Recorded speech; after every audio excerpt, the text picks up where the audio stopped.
اللہ سبحانہ وتعالیٰ کا بہت زیادہ شکر ہے کہ آج ہم اس کے نام پر یہاں جمع ہیں، اس کا ذکر کرنے کے لیے، اس کا شکر ادا کرنے کے لیے، اور اس کی بھیجی ہوئی کتاب اور اس کے رسول صلی اللہ علیہ وسلم کی سنت سے اپنی زندگی میں رہنمائی حاصل کرنے کے لیے۔ آج کی ہماری گفتگو کا عنوان ہے کہ غموں سے نجات کیسے پائی جائے۔ اگر دیکھا جائے تو ہر انسان کسی نہ کسی مسئلے کا شکار ہے، کہیں نہ کہیں اس کی زندگی میں کوئی ایسی چیز ہے جو اسے بے چین رکھتی ہے، پریشان رکھتی ہے، غمگین رکھتی ہے۔ اس میں ہوتا یہ ہے کہ انسان پھر اپنی صلاحیتوں، قوتوں، طاقتوں سے جو اللہ تعالیٰ نے اس کو دی ہیں ان سے وہ بھرپور فائدہ نہیں اٹھا سکتا۔ تو سب سے پہلی بات تو یہ ہے کہ سوال یہ پیدا ہوتا ہے کہ یہ غم آتے کیوں ہیں، غم محسوس کیوں کرتا ہے انسان، یہ پریشانیاں، یہ مشکلات، یہ تکالیف ہماری زندگی میں کیوں ہیں۔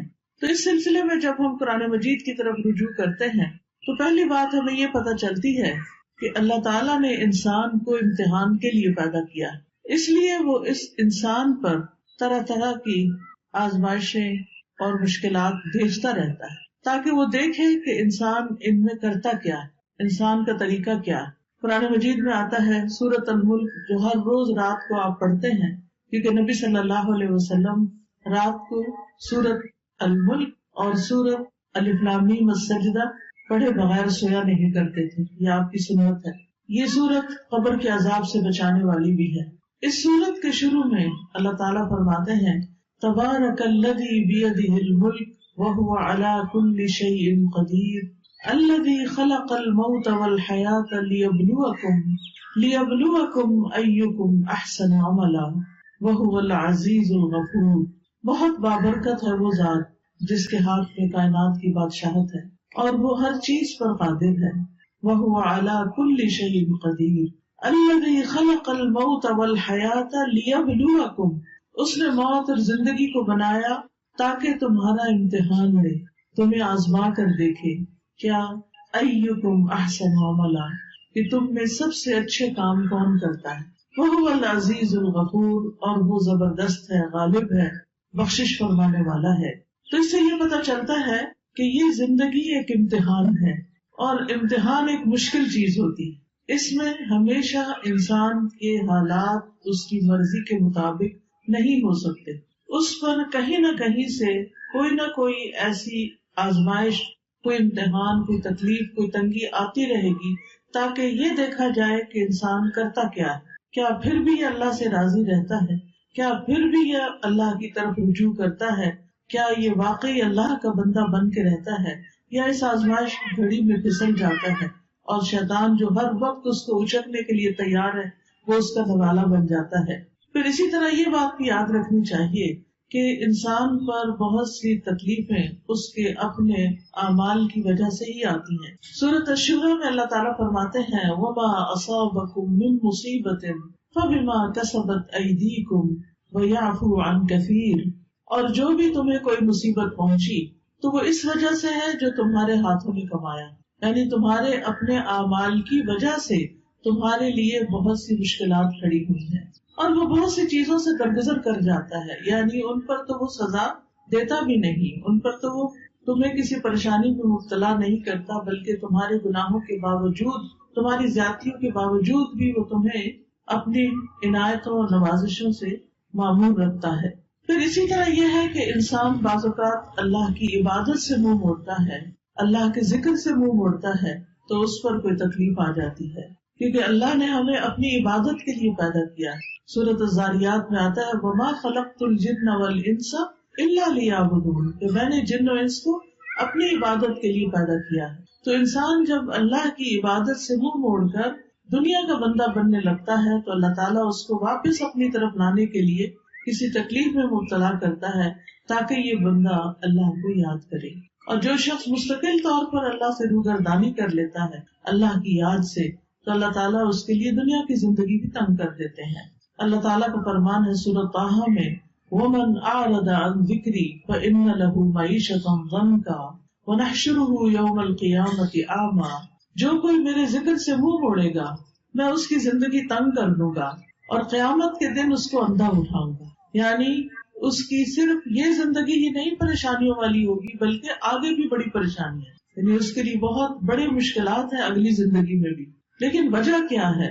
وجہ ہے اللہ کے ذکر سے منہ موڑنا، اللہ کی یاد کا زندگی میں نہ ہونا، یہ انسان کے لیے پریشانی کا باعث بنتا ہے۔ سورۃ الزخرف میں اللہ تعالیٰ فرماتے ہیں مَن یعش عن ذکر الرحمن نقیض لہ شیطانا فہو لہ قرین، جو شخص رحمان کے ذکر سے آنکھیں بند کر لیتا ہے ہم اس پر شیطان مسلط کر دیتے ہیں جو اس کا ساتھی بن جاتا ہے، اور شیطان پھر اس کو اللہ کے راستے سے روکتا ہے۔ جب انسان اللہ کا راستہ چھوڑ دیتا ہے اور اللہ کی نافرمانیاں کرنے لگتا ہے تو اللہ تعالیٰ پھر اس پر کوئی نہ کوئی امتحان بھیج دیتا ہے تاکہ یہ بندہ سوچے، غور کرے اور واپس اللہ کی طرف پلٹے۔ جب انسان اللہ کی عبادت سے روگردانی کرتا ہے تو دنیا میں بھی محتاجی کا شکار رہتا ہے، خواہ اس کے پاس بہت کچھ بھی ہو لیکن اس کے دل کی محتاجی اور پریشانی نہیں جاتی۔ حدیث میں آتا ہے اللہ سبحانہ وتعالیٰ فرماتے ہیں، حدیث قدسی ہے، صحیح ترمذی کی روایت ہے، اے ابن آدم تم اپنے آپ کو میری عبادت کے لیے فارغ کر لو، میں تمہارے دل کو بے نیازی سے بھر دوں گا اور تمہاری محتاجی دور کر دوں گا، یعنی تم میری عبادت کے لیے وقت نکالو تو میں تمہارے دل کو غنی کر دوں گا۔ حالات تو نہیں بدلتے مگر دل کی حالت بدل جاتی ہے اللہ کی عبادت سے، دل مضبوط ہو جاتا ہے، دل کے اندر اللہ کا توکل آتا ہے، دل کے اندر ایسا یقین آتا ہے کہ انسان کو بڑی بڑی مشکلات بھی معمولی لگتی ہیں، اور جب دل میں ایمان نہیں ہوتا، توکل نہیں ہوتا، یقین نہیں ہوتا، امید نہیں ہوتی، مایوسی ہوتی ہے تو رائی بھی پہاڑ لگتی ہے، اور اس طرح مشکلات اور مصیبتوں کے پہاڑ ہر طرف اس کو کھڑے نظر آتے ہیں۔ تو اس کا حل کیا بتایا کہ اگر تم عبادت کرو گے تو میں تمہارے دل کو بے نیازی سے بھر دوں گا، تمہاری محتاجی دور کر دوں گا، لیکن اگر تم ایسا نہیں کرو گے تو میں تمہارے دونوں ہاتھ کاموں میں مشغول کر دوں گا اور اس کے باوجود تمہارا فقر دور نہیں کروں گا، یعنی تم سارا دن کام کرو گے، محنت کرو گے، لیکن پھر بھی تمہاری محتاجی اپنی جگہ کھڑی رہے گی، کیونکہ وہ دل کی محتاجی ہوگی نا، دل کے اندر پریشانی ہوگی۔ تو یاد رکھیے کہ صرف دنیا کی فکر کرنے سے معاملات سلجھنے کی بجائے بگڑنے لگتے ہیں، صرف دنیا دنیا دنیا، ہر وقت صبح اٹھتے ہی دنیا کی فکر، دن کو دنیا کی فکر، رات کو سوتے ہوئے دنیا کی فکر۔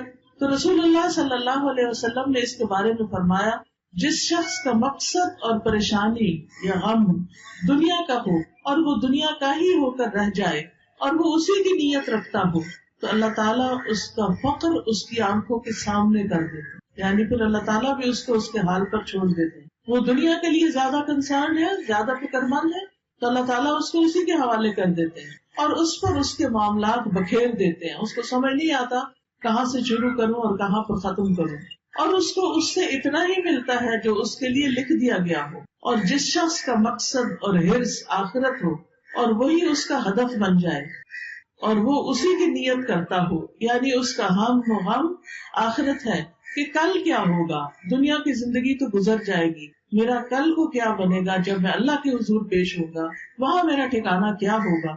جو شخص اس فکر میں مبتلا ہو جاتا ہے تو اللہ تعالیٰ اس کے دل میں غرار ڈال دیتے ہیں، دنیا کی طرف سے اس کا دل مطمئن کر دیتے ہیں، اس کے معاملات کو یکجا کر دیتے ہیں اور اس کو پھر اپنی حاجتوں کے لیے بھاگنا نہیں پڑتا، دنیا ذلیل ہو کر اس کے پاس آتی ہے۔ تو اس لیے ہم سب کو یہ دیکھنا چاہیے کہ ہم کس چیز کے لیے زیادہ فکر مند ہیں۔ دنیا تو چند دن کی ہے، دنیا کی حیثیت تو ایک مچھر کے پر برابر بھی نہیں، دنیا کا بڑے سے بڑا نقصان ایسا ہی ہے جیسے مچھر کا پر ٹوٹ کے گر گیا ہو، لیکن اصل نقصان، اصل مشکل، اصل پریشانی تو آخرت کی پریشانی ہے جس کے لیے ہم سب کو فکر مند ہونے کی ضرورت ہے۔ دنیا کی فکر کرنے والے سے رب کی بے نیازی ہوتی ہے۔ نبی صلی اللہ علیہ وسلم نے فرمایا جو اپنے غموں کو ایک ہی غم بنا لے، جو اپنے غموں کو ایک ہی غم بنا لے اور وہ آخرت کا غم ہو تو اللہ اس کے دنیا کے غموں سے اسے کفایت کرے گا، اس کے دنیا کے غم دور ہو جائیں گے، اور جس کو پریشانیاں ادھر ادھر بھٹکا کر لے جائیں اللہ اس کی پرواہ نہیں کرے گا کہ وہ دنیا کی کس وادی میں ہلاک ہو کر دیتا ہے۔ تو اس لیے غموں سے بچنے کا، غموں سے نجات کا اصل طریقہ کیا ہے کہ دنیا کی بجائے آخرت کی فکر زیادہ لگا لی جائے۔ یاد رکھیے جہاں دنیا کی حرص زیادہ ہوتی ہے، دنیا کی محبت زیادہ ہوتی ہے، وہاں اللہ کی محبت میں کمی آ جاتی ہے، وہاں پر اللہ کی محبت میں کمی آ جائے گی۔ نبی صلی اللہ علیہ وسلم نے فرمایا قیامت قریب آ چکی ہے، لیکن لوگوں میں دنیا کی ہی ہرس بڑھے گی، یعنی جتنی جتنی قیامت قریب آ رہی ہے اتنی اتنی دنیا پھیلتی جا رہی ہے ان کے سامنے، اور اس کی محبت اور اس کے پیچھے بھاگنا اور زیادہ بڑھتا جا رہا ہے، اور اللہ سے دوری میں ہی اضافہ ہوگا۔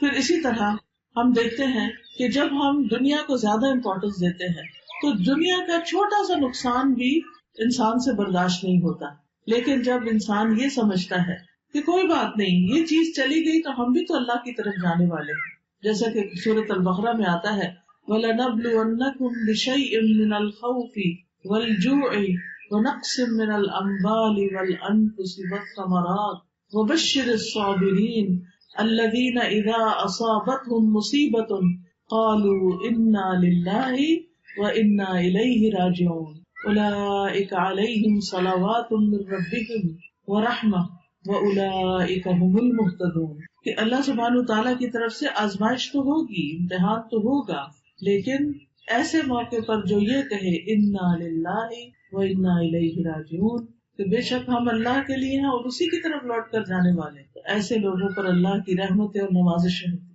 اللہ کی رحمت ہوتی، اور ایسے لوگ ہدایت پانے والے ہوتے۔ تو بات یہ ہے کہ تکلیفیں تو آئیں گی، یہ تو اللہ تعالیٰ نے خود ہی فرما دی کہ ہم ضرور آزمائش کریں گے، ضرور امتحان لیں گے، خوف سے، بھوک سے، جان مال پھلوں کی کمی سے، لیکن خوشخبری ہے صبر کرنے والوں کو، یعنی جب ان کی زندگی میں کوئی چیز کم ہوتی، مثلاً کوئی بچہ فوت ہو گیا، بہن بھائیوں میں سے کوئی چلا گیا، کاروبار چلا گیا، کوئی کاروبار کو نقصان ہو گیا، جاب چلی گئی، کوئی اور حادثہ ہو گیا کہ جس سے بڑا نقصان ہو گیا، تو اب یہ سب چیزیں تو زندگی میں روز کا معمول ہے، کبھی کوئی چیز پیش آتی ہے، کبھی کوئی چیز پیش آتی ہے، تو بتایا گیا کہ وہ ایسے موقع پر کیا کہتے ہیں اور کیا کرتے ہیں، انا للہ و انا الیہ راجعون، یعنی وہ اللہ کی طرف رجوع کر لیتے ہیں، اور صبر کے ساتھ کیا کہتے ہیں کہ بے شک ہم بھی اللہ کے لیے اور اللہ ہی کی طرف واپس جانا ہے، یعنی جو ہمارا کوئی رشتہ دار چلا گیا یا مال چلا گیا یا کوئی اور یعنی کہ کوئی کھیتوں میں یا کاروبار میں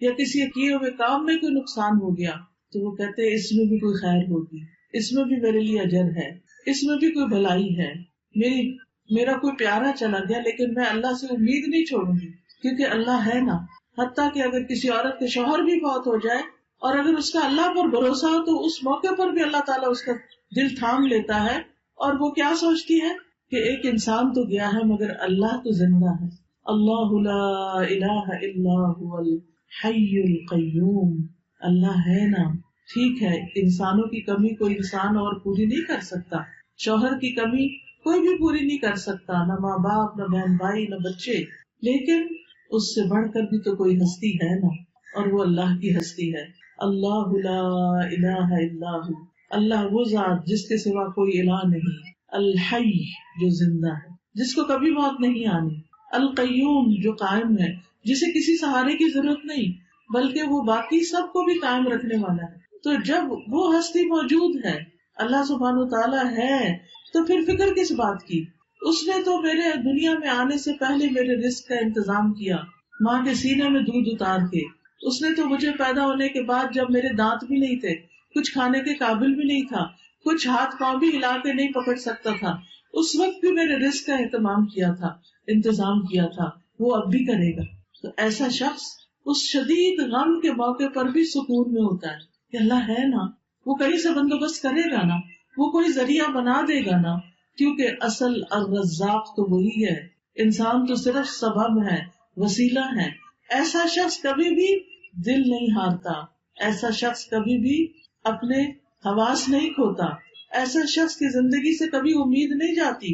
اور آپ نے دیکھا ہوگا کہ کتنے ہی بچے ہیں جو یتیم پلے ہیں لیکن وہ بڑے بڑے لوگوں سے آگے نکل گئے، دنیا کی بڑی بڑی مشہور ہستیاں بن گئے، باپ کی کمی سے ان کی زندگی میں سب کچھ ختم نہیں ہو گیا، اللہ نے دوسرے ذرائع سے ان کی مدد کی، کیونکہ اصل اسباب تو اللہ کے ہاتھ میں ہے اور تمام چیزیں وہی پوری کرنے والا ہے۔ یاد رکھیے اللہ کے پاس ہر مسئلے کا حل ہے، وہ ہر چیز پر قدرت رکھتا ہے، لہذا رنج اور غم سے، مشقت اور پریشانی سے نجات پانے کے لیے سب سے پہلا کرنے کا کام کیا ہے؟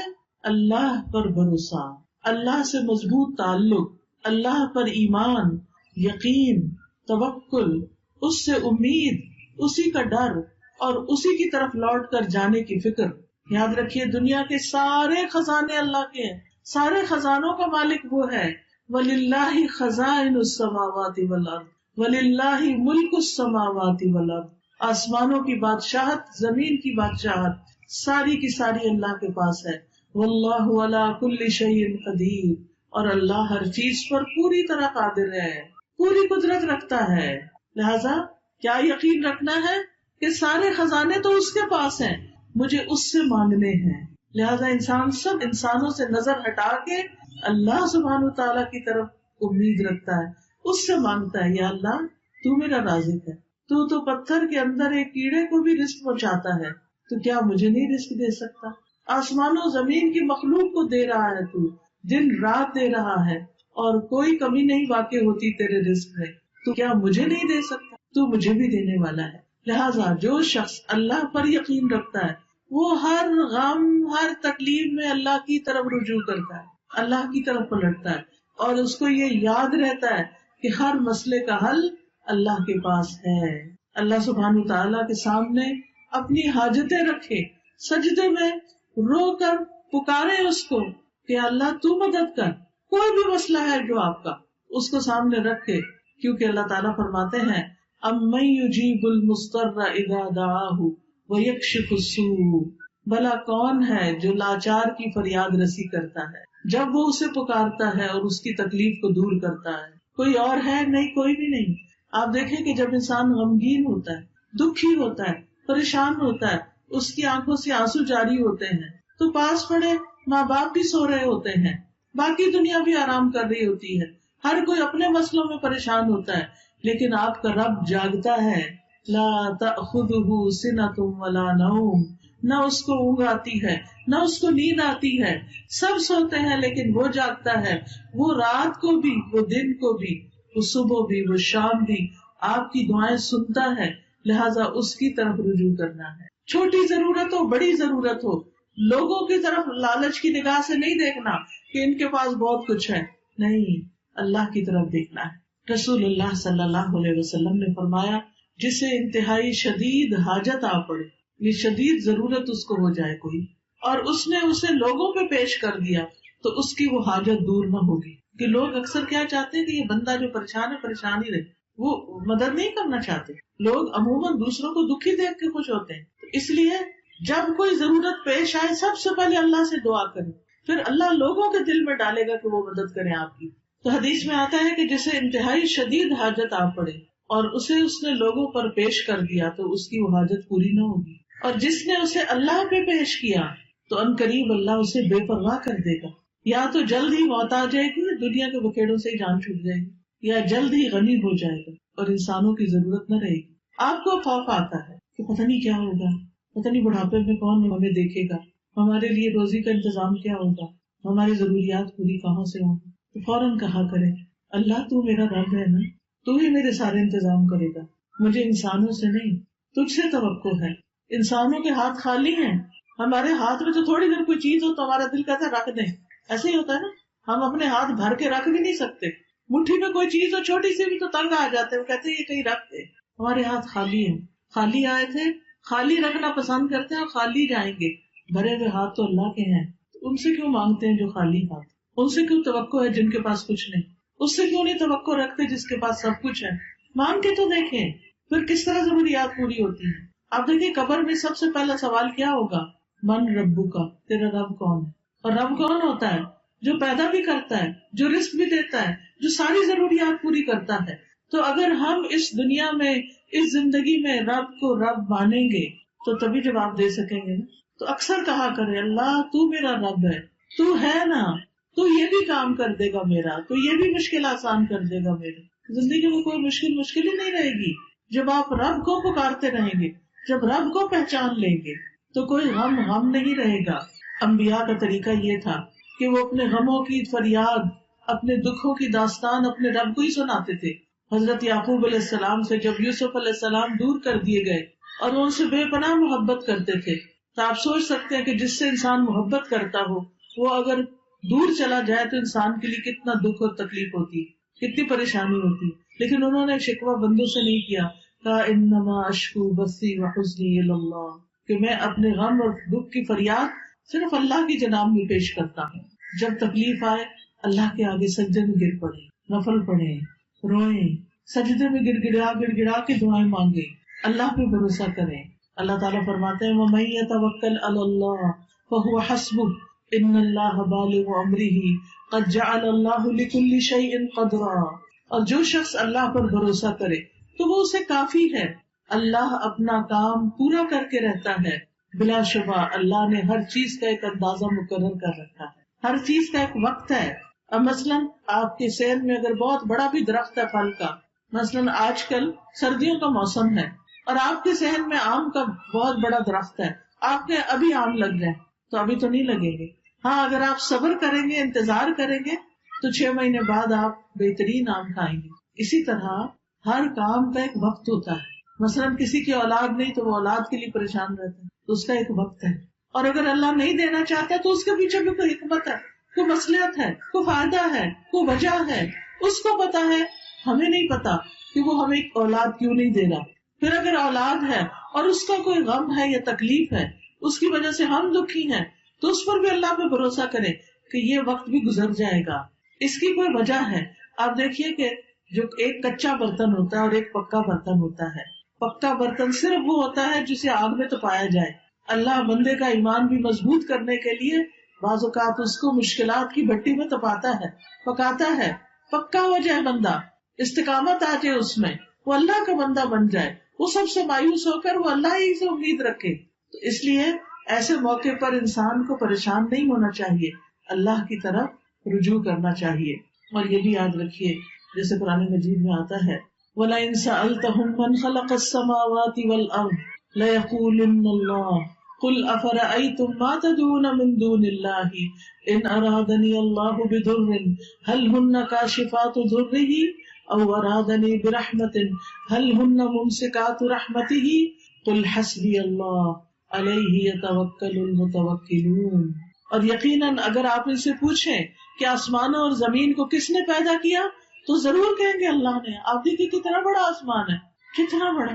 جس رب نے یہ بنا لیا وہ ہمارا ایک چھوٹا سا مسئلہ حل نہیں کر سکتا؟ ضرور کرے گا. کہیے تو کیا پھر تم نے دیکھا کہ وہ جنہیں تم اللہ کے سوا پکارتے ہو، اگر اللہ مجھے کوئی تکلیف پہنچانے کا ارادہ کر لے تو کیا وہ اس کی تکلیف کو دور کر سکتے ہیں؟ ہرگز نہیں. یا اگر وہ مجھ پر رحمت کرنا چاہے تو کیا یہ اس کی رحمت کو روک سکتے ہیں؟ کہہ دیجیے مجھے اللہ کافی ہے، اور توکل کرنے والے اسی پر توکل کرتے ہیں. تو ہمیں ہر مشکل وقت میں اللہ پر بھروسہ کرنا چاہیے. اس طرح انسان کا دل ہلکا ہو جاتا ہے، اس کے غم دور ہو جاتے ہیں. دوسری بڑی اہم چیز جو غموں کو دور کرنے کا ذریعہ ہے وہ ہے نماز. نماز ہر مسئلے کا حل ہے. بہت سی پریشانیاں آتی اس لیے ہیں کہ ہم نماز ٹھیک سے نہیں پڑھتے، ہم پوری نمازیں نہیں پڑھتے، یا ہم تو پڑھتے ہیں بچے نہیں پڑھتے، یا بچے تو پڑھتے ہیں شوہر نہیں پڑھتے، یا خود تو پڑھتے ہیں ماں باپ نہیں پڑھتے. گھر میں کوئی نہ کوئی بے نمازی ہے جس کی نحوست سب پہ پڑ جاتی. تو نماز جو ہے سارے مشکلات کا حل ہے. نبی صلی اللہ علیہ وسلم کا طریقہ کیا تھا کہ جب بھی انہیں کوئی مشکل کام ہوتا، جب بھی کوئی مشکل پڑتی، فوراً نماز کی طرف دوڑتے. انبیاء ساروں کا یہی طریقہ تھا، جب کوئی مشکل آتی نماز کی طرف آتے. جب انسان صبح فجر کی نماز پڑھتا ہے تو شیطان نے اس کے اوپر جو گریں لگائی ہوتی ہیں وہ کھل جاتی ہیں، اور انسان صبح حشاش بشاش پورے ایکٹیولی اپنی صبح کرتا ہے اور اس کا دن بہت اچھا گزرتا ہے، اس کا موڈ بھی صحیح رہتا ہے. لیکن جب انسان فجر کی نماز قضا کر دیتا ہے تو اس کے اوپر ایک سستی غالب آ جاتی، اس کے اوپر غم اور پریشانی سی طاری ہو جاتی ہے، اس کا دل اداس ہوتا ہے. تو آپ فجر کی نماز کی پابندی کریں گے تو آپ دیکھیں گے کہ آپ کا دل کتنا ہلکا ہوتا ہے، کتنا اچھا ہوتا ہے.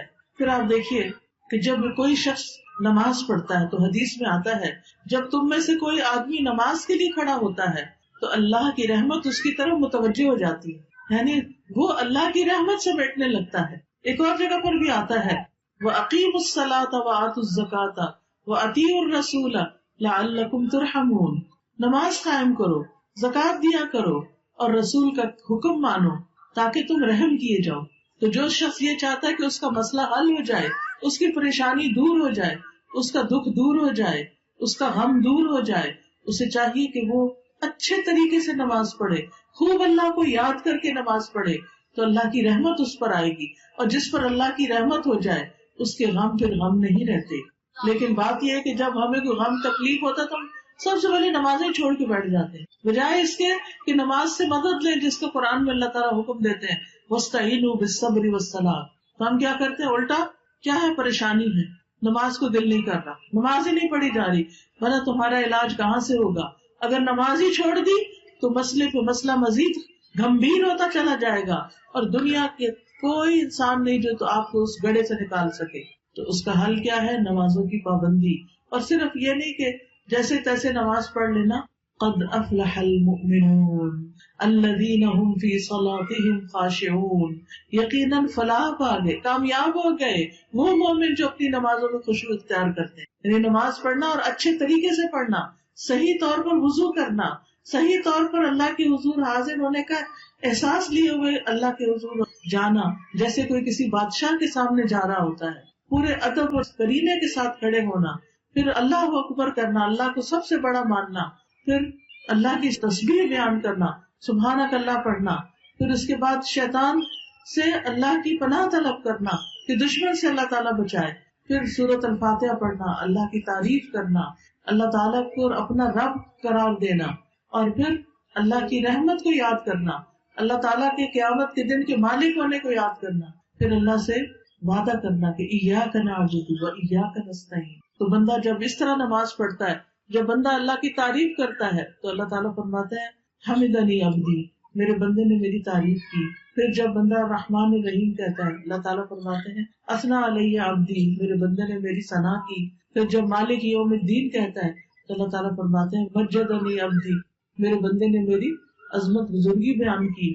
ایاک نعبد و ایاک نستعین، یہ میرے اور میرے بندے کے درمیان ہے، اور میرے بندے کے لیے وہ ہے جو اس نے مانگا. تو جب ہم ہر نماز میں کہتے ہیں ایاک نعبد و ایاک نستعین، تیری ہم عبادت کرتے ہیں اور صرف تجھ سے ہی ہم مدد چاہتے ہیں، ہمارے غم دور ہو جائے، ہماری پریشانیاں دور ہو جائے، ہمیں ہدایت کا راستہ مل جائے، ہمیں ڈائریکشن مل جائے، ہمیں دین پر استقامت حاصل ہو جائے، تو اللہ تعالیٰ کا وعدہ ہے کہ میرے بندے جس نے میری ایسی تعریف بیان کی کھڑے ہو کر اور دن کی 5 نمازوں میں کئی بار، تو اللہ تعالیٰ کہتے ہیں میرا بندہ جو مانگتا ہے وہ اس کے لیے. تو کیا ہم اس سے بہتر کوئی مقام پا سکتے ہیں کہ جس سے ہم اللہ کی مدد حاصل کریں اور ہمارے غم دور ہو جائیں؟ لیکن ہم ایسی تیز رفتاری سے الحمدللہ پڑھتے کہ اللہ کا جواب بھی آنے کا انتظار نہیں کرتے. تو ضروری ہے کہ ہم رک رک کے نماز پڑھیں الحمدللہ رب العالمین، اور سوچا کریں اب میرا رب مجھے جواب دے رہا ہے، حمدنی عبدی الرحمن الرحیم. پھر ذرا سا پاز کرے مالک یوم الدین، پاز کریں جیسے اللہ سے باتیں کرتے ہیں، اس طرح اللہ کو پکارے. تو یاد رکھیے کہ جو شخص نمازوں کی پابندی کرے گا وہ اللہ کی رحمت پا کر رہے گا، اور وہ جو اچھے طریقے سے نماز پڑھے گا وہ کامیاب ہو جائے گا. قد افلح المؤمنون. اور یہ فلاح جو ہے صرف آخرت کی نہیں، دنیا کی بھی ہے، دنیا کی بھی کامیابی ایسے بندے کو نصیب ہوگی. تو اگر ہم کامیاب ہونا چاہتے ہیں، غموں سے نجات پانا چاہتے ہیں، تو پھر ہمیں اپنی نمازوں کو درست کرنے کی ضرورت ہے. حدیث میں آتا ہے احفظ اللہ یحفظک، احفظ اللہ تجدہ تجاہک، اللہ کی حفاظت کرو اللہ تمہاری حفاظت کرے گا. کیا مطلب ہے؟ اللہ تعالیٰ کی حفاظت ہمیں تو نہیں کرنی، مراد ہے اللہ کے احکامات کی حفاظت، اپنی نمازوں کی حفاظت. نبی صلی اللہ علیہ وسلم نے فرمایا جان بوجھ کر نماز نہ چھوڑا کرو، اس لیے کہ جو شخص جان بوجھ کے نماز چھوڑ دیتا ہے اس سے اللہ کی ذمہ داری ختم ہو جاتی ہے، پھر وہ اللہ کی حفاظت سے باہر آ جاتا ہے. تو اگر ہم چاہتے ہیں کہ ہماری حفاظت ہو، ہم غموں سے مصیبتوں سے بچے رہیں، تو اس کے لیے کیا ضروری ہے کہ پھر ہم کیا کریں؟ نمازوں کو ٹھیک سے ادا کریں، نماز نہ چھوڑیں. کیونکہ نماز چھوٹی تو اللہ نے چھوڑ دیا بندے کو، اس کے حوالے کر دیا جاؤ اب جدھر جاتے. اور خصوصاً فجر کی نماز، نبی صلی اللہ علیہ وسلم نے فرمایا جس آدمی نے صبح کی نماز پڑھی وہ اللہ عز و جل کی ذمہ داری میں ہے، اس کے کاموں کی ذمہ داری اللہ تعالیٰ لے لیتا ہے. ابو ہریرہ رضی اللہ عنہ سے مروی ہے کہ رسول اللہ صلی اللہ علیہ وسلم نے فرمایا اللہ تعالیٰ فرماتا ہے اور میرا بندہ جن جن عبادتوں کے ذریعے سے میرا قرب حاصل کرتا ہے ان میں سے کوئی عبادت مجھے اتنی پسند نہیں جتنی وہ عبادت پسند ہے جو میں نے اس پر فرض کی ہے. میرا بندہ نوافل کے ذریعے مجھ سے اتنا قریب ہو جاتا ہے کہ میں اس سے محبت کرنے لگتا ہوں. نفل پڑھنے سے، نوافل ادا کرنے سے بندہ اللہ کے اتنے قریب ہو جاتا ہے کہ اللہ بندے سے محبت کرنے لگتا ہے. جب میں اس سے محبت کرنے لگ جاتا ہوں تو میں اس کا کان بن جاتا ہوں جس سے وہ سنتا ہے، اس کی آنکھ بن جاتا ہوں جس سے وہ دیکھتا ہے، اس کا ہاتھ بن جاتا ہوں جس سے وہ پکڑتا ہے، اس کا پاؤں بن جاتا ہوں جس سے وہ چلتا ہے، اور اگر وہ مجھ سے مانگے تو میں اسے عطا کرتا ہوں، اور اگر وہ مجھ سے پناہ کا طالب ہو تو میں اس کو پناہ دیتا ہوں. تو بات یہ ہے کہ انسان جب اللہ کی طرف رجوع کرتا ہے، اللہ اس کی حفاظت کرتا ہے اور اس کے سارے مسائل حل کر دیتا ہے. تو جس بندے کو اللہ کی اتنی مدد اور تائید حاصل ہو جائے اس کی زندگی میں پھر کوئی مسئلہ کیا مسئلہ رہے گا. پھر اسی طرح یہ ہے کہ انسان کو اللہ سبحانہ وتعالیٰ سے دعائیں کرنی چاہیے، حفاظت کی دعائیں، صبح و شام کی دعائیں، تاکہ پریشانیاں کم آئیں. جو شخص دن کا آغاز اللہ کے ذکر اور نماز سے کرتا ہے اس کا تمام دن حشاش بشاش گزرتا ہے. لہذا اللہ کے ذکر سے اپنے آپ کو شیطان کی شر سے بچائے. ابن کثیر رحمہ اللہ کہتے ہیں تم اذکار کی چادر اوڑھ لو. کیا کہتے ہیں؟ تم اذکار کی چادر اوڑھ لو، یعنی ذکر کیا کرو تاکہ وہ تمہیں انس اور جن کے شر سے بچائے. یعنی انسانوں کے شر سے بھی محفوظ رہو گے اور جنوں کے شر سے بھی محفوظ رہو گے. جو نظر آنے والا شر ہے اس سے بھی حفاظت ہوگی اور جو نظر نہیں آ رہا اس سے بھی محفوظ رہو گے. اور اپنی روحوں کو استغفار کی موٹی چادر اوڑھا دو تاکہ یہ چادر تم کو دن اور رات کے گناہوں سے بچائے. یعنی انسان جب اللہ کا ذکر کرتا رہتا ہے، استغفار کرتا ہے، تو بہت سے گناہوں کی معافی بھی ہوتی ہے اور آئندہ گناہوں سے بچتا بھی ہے. ابن القیم صبح و شام کے اذکار کے بارے میں کہتے ہیں کہ صبح و شام کے اذکار زرہ کی طرح ہے. زرہ جو پہنتے ہیں نا وہ جنگ میں، جیسے جیسے یہ زرہ موٹی ہوگی، یعنی جتنے زیادہ اچھی طرح ذکر کرو گے ویسے ویسے اس کو پہننے والا متاثر نہیں ہوگا. یعنی جیسے سردی ہوتی ہے تو آپ اچھے موٹے کپڑے پہن لیتے ہیں تو آپ کو سردی نہیں لگتی، اسی طرح شیطان ہمارا دشمن ہر وقت ہمیں تکلیف پہنچانے کو تیار رہتا ہے. تو جب ہم اذکار کی چادر پہن لیتے ہیں اور ذکر اذکار کرنے لگتے ہیں پھر اس کے شر سے محفوظ ہو جاتے ہیں. وہ کہتے ہیں بلکہ زرہ کی طاقت یہاں تک پہنچ جائے گی کہ تیر واپس لوٹ جائے گا اور اسی کو جا کر لگے گا جس نے تیر چلایا تھا.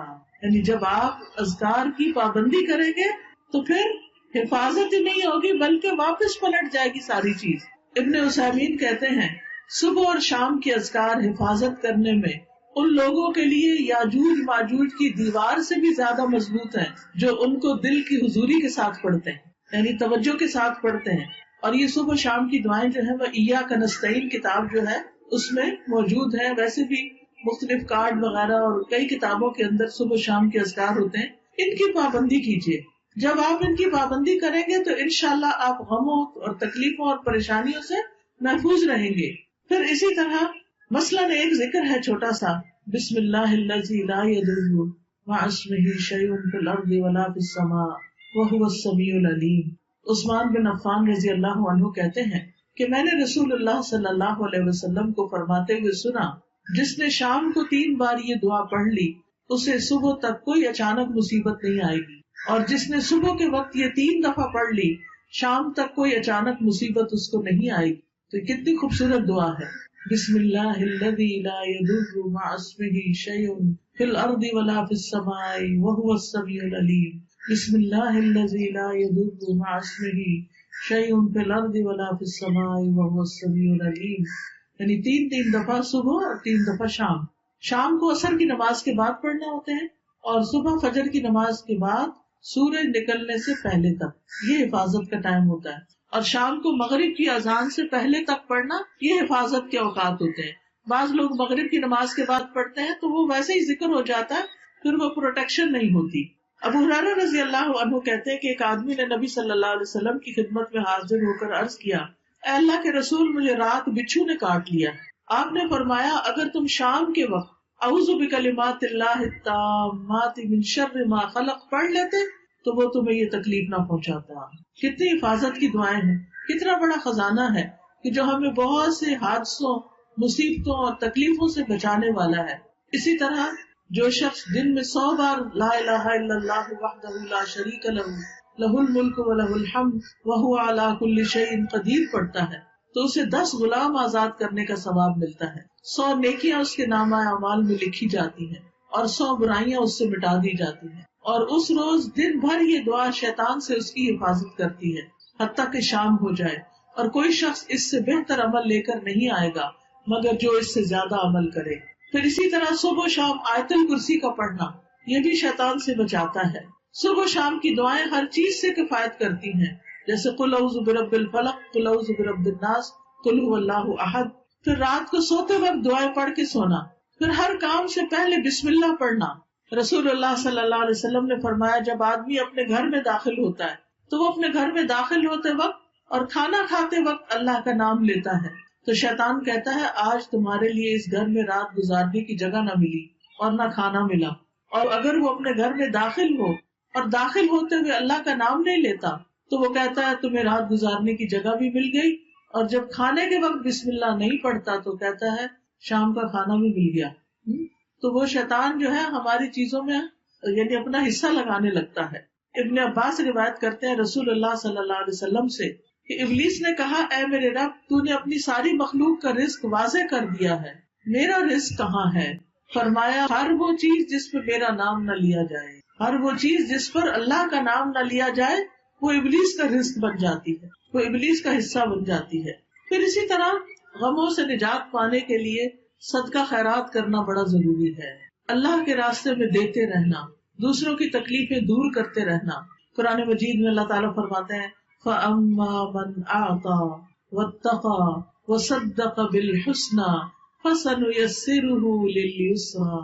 پھر جس نے اللہ کی راہ میں مال دیا اور پرہیزگاری اختیار کی اور اچھی باتوں کی تصدیق کی، یعنی ان کو سچ مانا، تو بہت جلد ہم اسے آسانی مہیا کر دیں، اس کے کام آسان کر دیں۔ سبحان اللہ، کتنا بڑا وعدہ ہے اللہ کا، کتنی سچی بات ہے۔ فَأَمَّا مَنْ أَعْطَى، دینے والے بنے، دیتے رہیں، وَاتَّقَى، اور اللہ سے ڈرتے رہیں، دے کے بھی اللہ سے ڈریں، وَصَدَّقَ بِالْحُسْنَى، اور نیکی کی، اچھائی کی جو باتیں سنیں، قرآن میں سنیں، قرآن میں پڑھیں، حدیث میں پڑھیں، نیکی کی مجلسوں میں جو اچھی اچھی باتیں سنیں ان باتوں کی تصدیق کریں، ان کو سچ مان کر ان پر عمل کریں، تو ہم اس کے لیے آسانیاں کر دیں گے۔ یہ ہے آسانیوں کا راز، یہ ہے آسانیوں کا نسخہ۔ صدقہ کرنے والا کبھی پریشان نہیں ہوتا، مایوس نہیں ہوتا۔ اب بعض اوقات ایسا ہوتا ہے کہ ہر روز کہیں انسان باہر نہیں نکلتا، کوئی ہمارے پاس نہیں آتا، تو آپ گھر میں بھی ایک ڈبہ بنا سکتے ہیں کہ جب کوئی کام کرنے لگے یا دن کا آغاز کرنے لگے تو اس میں کچھ ڈال دیں۔ آپ دیکھیں گے کہ کس طرح آپ کے کاموں کی رکاوٹیں ہٹ جائیں گی، آسانیاں ہونے لگے گی، آپ کو سکون آنے لگے گا۔